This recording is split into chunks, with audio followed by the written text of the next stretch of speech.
নমস্কার, কেমন আছো তোমরা সবাই? পায়েলের সংসারের আরেকটি ব্লগে তোমাদের সবাইকে স্বাগত জানাই। সকালের মধ্যে দিয়ে আজকে ব্লগটা শুরু করলাম। এখন করছি চা, আর ছেলের জন্য দুধ বসিয়ে দিয়েছি। এটা আমার সকাল সন্ধ্যে দুই বেলারই রুটিন। যেদিন দুধটা থাকে না সেদিন মাঝে মাঝে ছেলেকে সকালবেলায় দুধ দিই না, কারণ যে খাবারটাও টিফিনের জন্য বানাই সেটা যদি ভালো কিছু বানানো যায় তো সেটা আমি দিয়ে থাকি। মানে টিফিনেও যেটা দিই অনেক সময় সেটা খাইয়ে দিই, আবার অনেক সময় মনে হয় যে একঘেয়েমি হয়ে যাবে দুধটাই দিই, সেই ভেবে অনেক সময় দুধটাই খাইয়ে দিই, মানে যেদিন যেরকম থাকে আর কি। তো এইদিকে চাটা করে এখন হচ্ছে, আজকে কিন্তু আমি স্নান করিনি, কারণ এখন এই যে সকালবেলায় ঘুম থেকে ওঠা তো একটা খুব কষ্টকর ব্যাপার, কারণ ভোরের দিকে দেখবে হালকা ঠান্ডা পড়ে গেছে। মোটামুটি 5:30-6টার সময় ওঠা খুবই কষ্টকর। তবুও মানে একটু যেহেতু এক্সাম চলছিল, এতদিন রিটেন চলছিল, রিটেনটা কমপ্লিট হলো, এরপরের দিন থেকে হবে ওরাল। তো রিটেনে একটু বেশি চাপ ছিল, সেজন্য এতদিন তো প্রায় 5টা 5:30 এরকম টাইমে উঠে পড়তাম, ছেলেকেও 6টার সময় তুলে দিতাম। তো এখন কি করছি, মানে আজ থেকে কি করছি, আজকে আর ওই 5:30-5টায় উঠিনি, আজকে 6টায় উঠেছি। উঠে ছেলেকে তুলে দিয়েছি, একবার পড়ানো হয়ে গেছে। ড্রয়িংয়ের এক্সাম ছিল আজকে, আছে মানে হয়ে গেল আর কি। তো সেটার জন্য একটু প্র্যাকটিস করাচ্ছিলাম। তো ওকে এখন রেডি করে দিয়েছি, মানে রেডি বলতে সেভাবে রেডি করিনি, ব্রাশ ট্রাশ সব করিয়ে দিয়েছি, ওকেও স্নান করাইনি, কারণ আমি দেখলাম আমার যেহেতু স্নান মানে সকালে উঠে টুকটাক কাজকাম করে তারপর যদি আমি স্নান করতে যেতে না পারি, আমার ঠান্ডা ঠান্ডা করে, তাহলে আমার ছেলের বিছানা থেকে উঠে কী করে স্নান করবে, সেটা ভেবেই এত সকালে আজকে আর স্নান করালাম না। ওইদিকে আবার মোটামুটি 11:30টায় ছুটি, তো টাইমটা ঠিকঠাক আছে, ওই স্কুল থেকে আসার পরে ওকে স্নান করিয়ে দেবো এমনটাই ইচ্ছে আছে। আর এই যে আমি ভয়েস করছি, ওর মতো কিন্তু গান করেই যাচ্ছে। মানে আমি কিন্তু যখন ভয়েসে বসি তখন কিন্তু আমি ওকে বারণ করে দিই, বাবু আওয়াজ করিস না, কিন্তু ও এরকমটাই করে। তো সবার কমেন্ট আমি পেয়েছি এবং পড়েছি। কিছু কমেন্ট ভালো লেগেছে, কিছু কমেন্ট খারাপও লেগেছে, মানে খারাপ লাগার মতো সেরকম কিছু কমেন্ট না, আমাকে ভালো কিছু শেখানোর জন্য কেউ কমেন্ট করে, সেটা আমার খুব ভালো লাগে। তো আজকে সকালবেলায় ছেলেকে একদমই টিফিন বানিয়ে দেবো না, কারণ অনেক দিন থেকে, এদিকে অনেক দিন হলো ওকে কিচ্ছু খাওয়াই না, বাইরের কোনো খাবার একদম খাওয়াই না। তো অনেক দিন থেকে ও বলে মাম্মা আমাকে একটা স্টার কেক কিনে দেবে।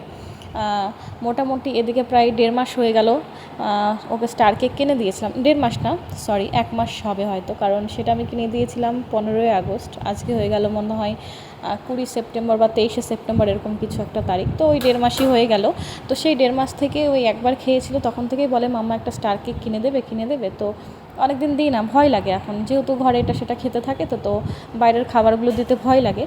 মাঝে মাঝে তাও দিই, একেবারে দিই না তা না। তো সেই জন্যই ভাবলাম যে আজকে ওকে আর টিফিন বানিয়ে দেবো না, এই যে ফলের যে টিফিনটা সেটা তো দিতেই হবে আমাকে, এটা হচ্ছে মানে দিতেই হবে, যে কোনো ফল ঘরে রাখতে হবে এবং কি বাচ্চাকে দিতেই হবে।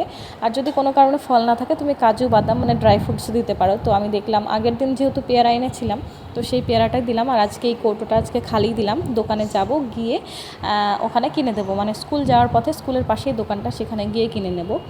আর একটা কমেন্ট এসেছিল আমার, অনেক বড় কমেন্টটা, যদিও সবটা না, যে দিদি তুমি একটু ওড়না নিয়ে ভিডিও করো, তুমি যেহেতু ভালোভাবে ভিডিও করো তো চেষ্টা করো সবসময় ওড়না নিয়ে ভিডিও করো। আসলে আমি এই যে টি শার্টটা দেখছো, লং টি শার্টটা, এটা আমি অনেক দিন পরে পরছি, তোমরাও হয়তো ভিডিওতে দেখে থাকবে। তো আমি যখন ভিডিওটা করেছি তখন আমি বুঝতে পারিনি সেটা কোনোভাবে খারাপ লাগছে দেখতে, তারপরে আমি স্টিকার দিয়ে দিয়েছিলাম, তোমরা হয়তো দেখেই থাকবে, এটা বলতে আমার বাধা নেই। কিন্তু কি বলো তো, পুরোটা আমি ক্যামেরা অলরেডি করে ফেলেছিলাম, তখন আমি চেক করিনি। তো পরে আমি যখন এডিট করতে বসলাম তখন গিয়ে দেখি একটু বাজে লাগছে দেখতে, তো সেই জন্য আমি মেকআপ করার চেষ্টা করেছি, কিন্তু ওই ক্লিপগুলো সব বাদ দিয়ে দিলে তাহলে আমার আর সারাদিন কষ্ট করে যে ব্লগটা বানিয়েছিলাম সেটা দেওয়া হতো না। তো তুমি এই কমেন্টটা করার আগেই কিন্তু আমার এই যে ব্লগটা তুমি আজকে দেখছো, কিন্তু তোমার কমেন্ট পাওয়ার আগেই কিন্তু আমার ব্লগটা শ্যুট হয়ে গেছে। যখন আমি দেখলাম যে এডিট করতে বসে যে আমি এই ড্রেসটা পরেছিলাম, রাত্রিবেলা এডিট করছিলাম, ভয়েস করছিলাম, তখন যখন দেখলাম যে এই ড্রেসটা পরে আমাকে কোথাও না কোথাও খারাপ লাগছে, তো তখনই আমি রাত্রিবেলায় ভেবে নিলাম যে সকালবেলায় তো আমি আবার এই ড্রেসেই থাকবো, যতক্ষণ স্নান না করবো ততক্ষণ, তাহলে সকালে উঠে আগে আমাকে ওড়না নিয়ে ভিডিওটা করতে হবে। সেই মতো আমি কিন্তু ওড়না নিয়ে ভিডিওটা করেছিলাম, অলরেডি করা হয়ে গেছিলো, তারপরে তোমার কমেন্টটা পেলাম, তো মনে হলো যে আমার যেটা চোখে খারাপ লেগেছে সেটা হয়তো সবারই খারাপ লেগেছে। তো সবার কাছে আমি যদি কারোর খারাপ লেগে থাকে, আমি তো নিজেই খুব লজ্জিত, তার সাথে কারোর যদি খারাপ লেগে থাকে তার জন্য আমি সরি চেয়ে নিচ্ছি। তো যাই হোক, ছেলেকে একটু রেডি করে দিলাম। আর যেহেতু আজকে স্নান করাইনি তাই একটু ক্রিম ট্রিমগুলো বেশি করে মাখিয়ে দিচ্ছি। যদিও শীতের সময় মানে হালকা শীত পড়ে গেছে, সেই গরমটা নেই, দিনের বেলায় গরম, রাত্রিবেলায় অতিরিক্ত গরমটা নেই। তো পায়েটায় একটু ক্রিম লাগিয়ে দিলাম, নাহলে একটু খসমসে লাগবে দেখতে। আর ওই সকালের টাইমটা আমাকে খুব ডিস্টার্ব করে, দেখো কতটা পরিমাণে ডিস্টার্ব করবে, শুধু মুখে হাত দেবে, এখানে হাত দেবে, তারপর মাথাটা আশ্রাতে দেবে না, এদিক ওদিক ঘুরে যাবে, বসে পড়বে, প্রচণ্ড ডিস্টার্ব করে। তবুও ভালো লাগে, মানে ওকে নিয়েই তো থাকা, বলতে গেলে ওকে নিয়েই বেঁচে থাকা আমার এখন, কারণ ও ছাড়া এখানে আমার আর কে আছে সেই। তো সেই জন্য বিরক্ত করলেও, বকলেও, কখনো যদি বকি পরে গিয়ে আমারই খারাপ লাগে। এই যে যদি আমি এখন বকি, তো আমি যখন ওকে স্কুলে রেখে চলে আসবো তখন কাজ করতে করতে ওর কথাই মনে পড়বে যে আমি ছেলেকে বকেছিলাম, আর ওর জন্যই কিন্তু খারাপ লাগে। তো যাই হোক, রাজশ্রী কমেন্ট করেছিলে, দিদি কেমন আছো? হ্যাঁ ভালো আছি, তোমরা কেমন আছো? সবাই সবাই কিন্তু জানিও তোমরা কেমন আছো, কেমন দিন কাটছে। তো ছেলেকে রেডি করিয়ে আমিও রেডি হয়ে নিলাম, যেহেতু আজকে স্নান করিনি তাই কুর্তিটাই পরে নিলাম। আর এই যে ব্যাগটা, অনেক দিন থেকে বুঝতে পারছি যে একটু ছোট বড় হয়ে আছে, ছেলে যখন পিঠে ব্যাগটা নেয় তখন একটু অসুবিধা বোধ হয় ওর, তো আজকে একটু ঠিক করে নিলাম।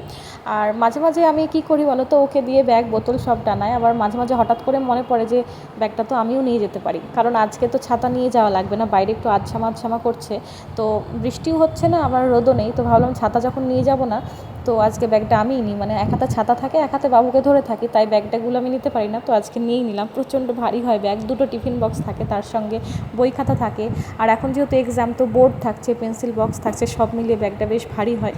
তো একটু জল খেয়ে নেবো, সকালে যদিও চা বিস্কিট খেয়েছি, তো সকাল থেকে একদমই জল খাওয়া হয়নি। অন্যদিন স্নান করে নিলে কী হয় বলো তো, স্নান করার পর ওই ঠাকুরের প্রসাদটা মুখে দিই, মুখে দিয়ে কিন্তু সঙ্গে সঙ্গে অনেকটা জল খেয়ে ফেলি। তো আজকে যেহেতু পুজোও হয়নি তাই কিন্তু আর জলটাও খেয়ে ওঠা হয়নি। ওদিকে ছেলেকে রেখে চলে এসেছি, আর ঘরটা একদম নোংরা করেই গিয়েছিলাম, কারণ ঘর নোংরা পড়ে থাক, ছেলে স্কুলে লেট হয়ে গেলে মুশকিল হয়ে যাবে, তো সেই ভেবেই দেখলাম যে ঘর যেরকম আছে থাক, আমি পরে অনেকটা সময় পাবো। তো এখন আমি ছেলেকে রেখে চলে এসেছি। আজকে বাজারে সেরকম কিছুই নেওয়ার ছিল না, তবুও আসতে লেট হয়েছে এই কারণেই, সামনে ছেলের প্রজেক্ট আছে, তোমাদের সাথে অবশ্যই শেয়ার করব। তো সেই প্রজেক্টের জন্য কিছু স্টিকার লাগবে, তো সেই স্টিকারগুলোই খুঁজে বেড়াচ্ছিলাম। আর আমি যেহেতু ছেলেকে 8টা 20-তে স্কুলে ঢুকিয়ে দিয়েছি, এবার 8টা 20 সময় বেরিয়ে চলে এসেছি, তখন কিন্তু অনেক দোকান বন্ধ, 3-4টে দোকানের খোঁজ নিলাম বান্ধবীদের থেকে, তাদের সাথে ঘুরে ঘুরে গিয়ে দেখলাম যে সব দোকানগুলো বন্ধ। তো খালি হাতেই ঘুরে এসেছি, বিরক্তি লাগছিল, মানে একটা দোকানও খোলা পাচ্ছিলাম না। একটু তাড়াতাড়ি স্কুল থেকে বেরিয়ে চলে এসেছি সেই জন্য হয়তো, আর আজকে যেহেতু বাজার করা ছিল না, তো একটু তাড়াতাড়ি চলে এসেছিলাম। আর এখন তাড়াতাড়ি বলতে প্রায় এখন 9টা 10-20 বেজেই গেছে, এখনও স্নান টান করবো, আবার আজকে যেহেতু 11:30টার মধ্যে ছেলেকে আনতে যেতে হবে, তাই একটু মনের মধ্যে তাড়া আছে।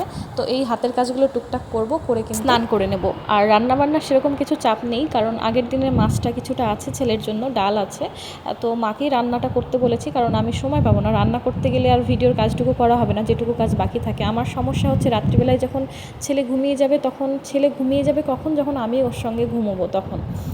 ও হয়তো ঘুমিয়ে গেল, তারপর আমি কাজ করলাম, সেটা কখনোই হয় না। ও ঘুমোতে ঘুমোতে মোটামুটি 11:30-12টায় ঘুমাই। কোনো দিন আমি রাত্রে করে ফেলতে পারি, যেদিনও তাড়াতাড়ি ঘুমিয়ে যায়, কিন্তু সেই জিনিসটা খুব কম হয়, তাড়াতাড়ি একদম ঘুমোতে চায় না। তো আমাকে এই টাইমটাতেই আমাকে ভিডিওর কাজগুলো করতে হয়, ব্লগের কাজগুলো করতে হয়। যদিও আগের দিন রাত্রিবেলায় আমি আগের দিনের ভিডিওটা করে রেখেছিলাম, তবে আজকে যেহেতু শর্ট ভিডিওগুলো 2-3টে করে শর্ট ভিডিও আমি দিই, তো সেইগুলো কিন্তু একদমই করা হয়েছিল না, তো সেই টেনশনটা মাথার মধ্যে ছিল। আর যদি ব্লগটা রাত্রিবেলায় করে না রাখতাম তাহলে কিন্তু অনেকটাই তাড়াহুড়ো লেগে যেত। তো ভাবলাম যে ঠিক আছে, ঘরটা গুছিয়ে তারপর মা যেহেতু রান্না করে নেবে, সেরকম কিছু রান্না না, এক তরকারি কিছু একটা রান্না করলেই হবে, যেহেতু মঙ্গলবার নিরামিষ, আর ছেলের মাছ ডাল অলরেডি রয়েছে, তো সেই জন্য রান্না বেশি কিছু করতে বারণ করেছি। আর ছেলের খেলনা যে আমি এত গুছিয়েও কিন্তু আমি কুল করে উঠতে পারছি না। এই দুর্গাপুজোটা আসলে ওকে 2-1টা গাড়ি কিনে দেবো, আর এইসব রান্নাবাটি এইসব আর কিনে দেবো না, প্রচণ্ড ঝামেলা। রান্নাবাটি ছোটো ছোটো খেলনা 2টো গাড়ি কিনে দেবো, 2টো গাড়ি বাইরে রাখবো, তাছাড়া সব খেলনা আবার উপরে তুলে দেবো, এমনটা ইচ্ছা আছে। প্রত্যেকটা জায়গায় শুধু ওরই খেলনা, মানে গুছিয়ে আমি শেষ করতে পারিনি, এরকম একটা অবস্থা। আর আগের দিন কী হয়েছিল জানো তো, আগের দিন ছেলেকে স্কুলে বানিয়ে দিয়েছিলাম ব্রেড অমলেট। তো কী হয়েছিল, আগে কিছুদিন তো আমি তোমাদের সাথে ভিডিও শেয়ার করছিলাম না, তাই অনেক কিছু গল্পই বাকি রয়ে গেছে। তো ব্রেড অমলেট যখন আমি দিই, তখন ছেলেকে একটু করে সস দিই। স্যান্ডউইচ যখন দিই ওকে টিফিনে, তখনও সস দিতে লাগে। যখন ডিম রুটি দিই তখনও সস দিই। এবার ওকে এত পরিমাণ আমি সস দিই, মানে ডেলি স্কুলে ও সস নিয়েই যায়, অল্প হলেও নিয়ে যায়, আমি দিই, ওর তো দোষ নেই, আমি দিই। তো মনে মনে কিন্তু খারাপ লাগে যে আমি ওকে রোজ সস খাওয়াচ্ছি, কিন্তু আবার এটাও ভাবি যে সসটা না দিলে পুরো খাবারটাও হয়তো খাবে না, খেতে পারবে না। তো আগের দিন কি হয়েছে, এদিকে অনেক দিন হলো ক্যান্টিন বাজার করা হয়নি, প্রায় 1 মাস হতে চললো। আগের মাসের মোটামুটি 20 তারিখে ক্যান্টিন বাজার করেছিলাম, এই মাসের আবার 23-24 তারিখ হয়ে গেল। তো সসটার সবই প্রায় ফুরিয়ে গেছে, ঘরে প্রচুর জিনিস ফুরিয়ে গেছে। ক্যান্টিনে গিয়েছিলাম একদিন, গিয়ে ঘুরে এসেছি, সেদিন বন্ধ ছিল, যাবো 2-1 দিনের মধ্যেই। তো সসটা ফুরিয়ে গেছে। আমি কি ভেবেছিলাম যে ব্রেড অমলেটটা বানিয়ে দিই। স্কুলের সামনে একটা দোকান আছে, সেখান থেকে 1 টাকা দামের যে সসের প্যাকেটগুলো হয়, ওর প্যাকেটটা কিনে ওর টিফিনে দিয়ে দেবো, আন্টিরা ঠিক ম্যানেজ করে দেবে। তো আমি কিন্তু ভুলে গেছি, ওকে কিন্তু ব্রেড অমলেট ওর ব্যাগের মধ্যেই আছে। ওকে পেয়ারা দিয়েছিলাম না, সেদিন পেয়ারা ছিল না, অ্যাপেল দিয়েছিলাম, ব্রেড অমলেট দিয়েছিলাম, তার সঙ্গে কোনো রকম সস ছিল না। এবার আমার সারাদিন কিন্তু মনে নেই কথাটা, যখন ছেলেকে আমি স্কুলে আনতে গেছি তখন হট করে মনে পড়ছে। আমি যখন বলছি কি একটু টিফিন খেয়েছো, তখন হট করে মনে পড়ছে আমি তো সসের প্যাকেটটা কিনতেই ভুলে গেছিলাম। কিন্তু ও বলছে হ্যাঁ মাম্মা খেয়ে নিয়েছে। তারপর থেকে বুঝলাম যে এমনটা নয় যে আমি সস না দিলেও খাবে না, কিছু কিছু খাবারে আমি এখন সস দেওয়াটা বন্ধ করে দেবো। যেমন এরপর থেকে ব্রেড অমলেট দিলে আমি আর সসটা না দেওয়ারই চেষ্টা করব। তো আজকেও সেই ভয়টাই মনে মনে পাচ্ছিলাম। কিট্টুকে বারবার বলছিলাম, বাবু আমি কিন্তু টিফিন দিনে তুমি অবশ্যই মনে করে দিও যে তোমার জন্য একটা টিফিন কিনতে হবে, কিছু একটা কিনতে হবে। তো ছেলেকে আমি বারবার রাস্তার মধ্যে বলছিলাম আর যাচ্ছিলাম, কোনো রকমভাবে যেন আমি টিফিনটা কিনতে ভুলে না যাই, তাহলে ছেলেটা আমার না খেয়ে থেকে যাবে। তো যাই হোক, মনে ছিল, দোকানের সামনে গিয়ে মনে ছিল। তো ও যেটা চেয়েছিল, ওই যে স্টার কেকটা, ওটা কিন্তু ও পায়নি, শেষ হয়ে গেছিলো। তো ওকে আমি 2টো ডোনাট কিনে দিয়েছিলাম, সেই ডোনাট না মানে এমনি কেকের মতো ডোনাট, সেই 2টো কিনে দিয়েছিলাম। ও একদমই নিতে চাইছিল না, কান্নাকাটি করছিল, কিন্তু আমার কিছু করার ছিল না সেই সময়। আমি কোথা থেকে পাবো, মানে দোকানে ফিনিশ হয়ে গেছে, ফুরিয়ে গেছে। ও আঙ্কেলকে বলছে দাও দাও, কিন্তু আঙ্কেল বলছে এদের ঢোকটা খালি, পুরো শেষ হয়ে গেছে, কী করে দেবো। তো যাই হোক, আমি অনেক বোঝালাম, তারপর 2টো ডোনাট ওকে দিয়েছিলাম, ও যাই হোক খেয়ে নিয়েছে। তো এই ভয়টাতে ছিলাম আমি যেন টিফিনটা কিনতে ভুলে না যাই। তো এখন সব ঘরটা টুকটাক করে গুছিয়ে নিয়েছি, এবার ঝাড়ু লাগাবো। ঝাড়ু বলতে সকালে ঝাড়ু পোছা যা করার মা করেছে, কিন্তু আমার কি হয়েছে, এই যে ছেলে কাগজ দিয়ে পেপার বোর্ড বানানো মানে প্র্যাকটিস করছিল, তার সঙ্গে ড্রয়িং করেছে, তো কাগজগুলো নোংরা হয়ে ঘরের মধ্যে এদিক ওদিকে পড়েছিল। তো সেই জন্য ভাবলাম ঘরটা একটু ভালো করে ঝাড়ু লাগিয়ে নিই। কমেন্টে এটাও লেখা ছিল যে তুমি তো ইচ্ছে করলে ননভেজ খাবারগুলো স্টোর করে রেখেই খেতে পারো 1 মাস করে, 1 মাসের বাজার করে তুলে নিয়ে এসে তারপর 1 মাস ধরে খেতে পারো। তো আসলে কি বলো তো, ছোটো থেকেই যে ফ্রিজওয়ালা বাড়িতে মানুষ হয়েছে তা না। ফ্রিজ ব্যবহার করছি রিসেন্ট এই 8-9 বছর থেকে, তার আগে ফ্রিজের ব্যবহার একদমই ছিল না। ছোটো থেকে ওই যেটুকুই খেয়েছি না কেন, ওই ফ্রেশ এনে ফ্রেশ খাওয়াটাই অভ্যেস আছে। অনেকের হয়তো অভ্যেস থাকে, কিন্তু আমাদের সে অভ্যেসটা নেই। মানে একদিন যদি মানে ননভেজ কোনো খাবার যদি একদিন ফ্রিজে মানে থাকে, তাহলে আর দ্বিতীয় দিন খেতে মন চায় না, এরকম একটা অভ্যাস হয়ে গেছে। তো সেই জিনিসটা করা সম্ভব না। এবার তুমি বলেছিলে যে আলু, আদা, লঙ্কা এগুলো তো বেশি করে কিনে রাখতে পারো। হ্যাঁ, এইটা কিন্তু ঠিক বলেছো যে আমি রোজই তো বাজারে যাই, যেদিন হয়তো কম বাজার নেওয়া সেদিন হয়তো একসঙ্গে 5 কিলো আলু নিয়ে চলে আসলাম। এই কথাটা কিন্তু ঠিক বলেছো, একদিনে যদি কষ্ট করে টেনে নিয়ে আসি তাহলে হয়তো 1-আধ সপ্তাহ আবার যাওয়া লাগবে না। একদম ঠিক বলেছো। কিন্তু কি বলবো, হ্যাঁ, যেটা আর কি ওই যে আদা বা গাজর, ক্যাপসিকাম এগুলো তো আমার ভিডিওর জন্য অনেক সময় লাগে। এবার সেইগুলো কি বলো তো, স্টোর করে না বেশি দিন রাখা যায় না। খুব জোর আজকে ধরো একটা গাজর নিয়ে আসলাম, 2টো গাজর নিয়ে আসলাম, সেটা 1 সপ্তাহের মধ্যে ইউজ করে ফেলতে হয়, নাহলে কেমন একটা হয়ে যায়, মানে আঠা আঠা কেমন একটা স্যাঁতস্যাঁতে ব্যাপার চলে আসে। তারপর ধনে পাতা বলো, এই জিনিসটা একদমই থাকে না। শসা এগুলো খুব বেশি দিন ফ্রিজে থাকে না। তো কিছু কিছু জিনিসের জন্য আমাকে যেতেই হয়। আর যেহেতু ভিডিওর কাজ করি, তো তোমরা তো জানোই যে ভিডিওতে কত কিছু লাগে। কখনো চিজ দেখতে পাও, কখনো কর্ন দেখতে পাও, কখনো ব্রেড দেখতে পাও। তো রাত্রিবেলায় যখন শুয়ে শুয়ে রান্নার রেসিপিগুলো দেখি, তখনই ভেবে নিই যে কোন জিনিসটা আমার ঘরে আছে আর কোন জিনিসটা নেই, কোন জিনিসটা সকালে আনতে হবে, এরকম একটা সিচুয়েশান হয়। সেই জন্য আর কি খাটনিটা বেশি হয়। রান্নার ভিডিও চ্যানেলটা যদি না থাকতো তবে হয়তো এই ডবল কষ্টগুলো না হতো না। তো যাই হোক, এখানে একটু বসেছিলাম, মানে ক্লান্ত হয়ে গেছি। ওই রোদের মধ্যে ছেলেকে নিয়ে যাতায়াত করি, তো প্রচণ্ড গরম। রোদ থাক না থাক, রোদ কখনো থাকে কখনো থাকে না, কিন্তু গরমটা সবসময়ই থাকে। তো একটু আমি ক্লান্ত হয়ে যাই। যেহেতু আসার সময় আবার বাজার করে আসতে হয়, সেজন্য একটু বেশি ক্লান্ত হয়ে যায়। কিন্তু বসেও কি আরাম নেই, বসে বসেও মনে মনে টেনশন করছি যে 10 মিনিট বসলেই 10 মিনিট কিন্তু লেট হয়ে যাবে, ছেলের তাড়াতাড়ি ছুটি আছে, আমাকে আবার যেতে হবে। তো আমি এখন রেডি হয়ে কিন্তু ক্যান্টিনের জন্য বেরিয়ে যাব। তো সেই ভিডিওটা আমার করা হয়নি, কারণ আমার মাথাটা খারাপ হয়ে গেছিলো। এই যে দেখছো, এরপর আমি কিন্তু একটু খেয়ে টেয়ে আমি কিন্তু ক্যান্টিন বেরিয়ে গেছিলাম। ক্যান্টিনে গিয়ে দেখছি যে আজকে শুনছি যে ক্যান্টিন বন্ধ। সেই রোদ্রের মধ্যে হাঁটতে হাঁটতে গিয়ে আবার হাঁটতে হাঁটতে ঘুরে এলাম। তারপর বাড়িতে এসে আধা ঘন্টা একটু ভিডিওর কাজ করে আবার গিয়েছিলাম ছেলেকে আনতে। মানে কতবার যে যাতায়াত হয়ে যাচ্ছে একবারে, সেই জন্য ক্লান্ত হয়ে যায়। আর ছেলের আছে স্কুলের প্রজেক্ট, সেই জন্য কিন্তু এই পেপারগুলো আসার সময় আবার কিনে এনেছে। এই যে দেখো। এই জিনিসটার জন্য কিন্তু বাজারে যেতে হতো। যেহেতু ছেলেকে নিয়ে আসলাম সেই জন্য কিন্তু আবার আসার সময় নিয়ে চলে আসলাম। তেলের পিছনেও কিন্তু কম জিনিস কিনতে হচ্ছে না, সেগুলো তো স্টোর করে রাখা যায় না। যেমন 3 দিন আগেই যেমন এক্সামটা যেদিন স্টার্ট হলো, মানে আসল যে এক্সামটা সেদিন স্টার্ট হলো, তার আগের দিন রাত্রিবেলা মোটামুটি 8টা বাজে তখন নোটিফিকেশান এলো যে 2টো করে মানে পেন্সিল, একটা ইরেজার, একটা শার্পনার দিতে হবে স্কুলে। তো ইরেজার শার্পনার সব কিছু থাকলেও 2টো পেন্সিল আমার কাছে ছিল না, একটা ছিল, একটা ছোট্ট ছিল, একদম ছোটো হয়ে গেছিলো। তো স্কুলে তো যাতামাতা দেওয়া যায় না, আবার সেই রাত্রিবেলা করে আমি তো যেতে পারলাম না, তখন 8টা অলরেডি বেজে গেছে। আর ছেলেকে মানে 8টার সময় ছেলেকে কি বলে রেখে যাব। তো এই সারাদিন কাজের মাঝে যে কত রকম ভাবনা চিন্তা মনের মধ্যে চলে, এত নিজেকে ব্যস্ত রেখেছি তবুও কিছু কিছু ভাবনা চিন্তা যেন একদম পিছু ছাড়ে না। আর সব থেকে তখন খারাপ লাগে যখন মানে কাছের মানুষগুলোই বুঝিয়ে দেয় তাদের কথার মাধ্যম দিয়ে যে আমিই খারাপ, আমি ভুলটা করি, সবাই খুব ভালো, সবাই ভালো কিছু করে, আর আমি সবাইকে ডিস্টার্ব করি বা আমি তাদের সাথে খারাপ ব্যবহার করি। এই জিনিসগুলো না খুব খারাপ লাগে। মানে কেউ তো আমার পাশে নেই তাই কেউ দেখতে পায় না, যখন কেউ আমার সাথে থাকে তখন ঠিক দেখতে পায় বা দেখতে পেয়েও ভ্রুক্ষেপ করে দেয় ব্যাপারগুলো।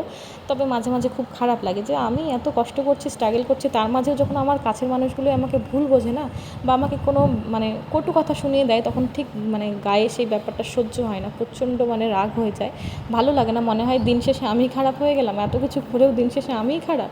এই ব্যাপারগুলোই কিন্তু খারাপ লাগে, আর তাছাড়া আর কিছুই না। তো যাই হোক, থালা বাসনগুলো এদিকে ধুয়ে নিয়েছি, তারপর এখন সন্ধ্যাবেলায় সন্ধ্যাটা দিয়ে নেব।